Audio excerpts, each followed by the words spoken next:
A violent gang leader with ties to the Bloods could spend the rest of his life in prison. Just hours ago, state prosecutors announced the conviction of Hernando Thompson Jr., who ran Florida operations for the notorious sex money murder gang. 10 Tampa Bay News reporter Eric Glasser has more on how the state took down the gang and what's next. Well, state and local law enforcement are calling this a major victory against organized crime violence in Central Florida. Hernando Thompson Jr., known on the streets as Team Murda, now convicted of racketeering and directing criminal gang activity. This is the man at the top of the pyramid. Prosecutors say Hernando Thompson led Florida's sex money murder gang while carefully keeping his own hands clean, directing others to carry out robberies, drive-by shootings, and drug trafficking. And the higher up you go in the hierarchy, the more difficult it becomes.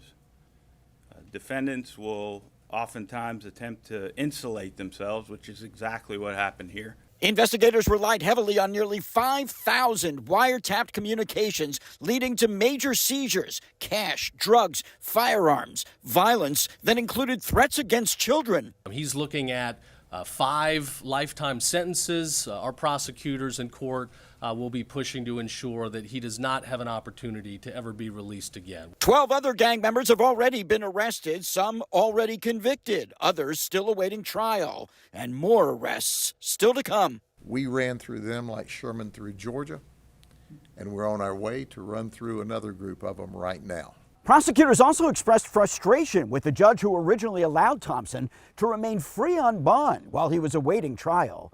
Sheriff Judd said that when Thompson, who has a rap sheet dating back more than 20 years, isn't in jail, he's out committing violent crime, describing him as a bad man who needs to go to prison for a long time. Thompson's sentencing is set for February 20th. In Winter Haven, Eric Glasser, 10 Tampa Bay News.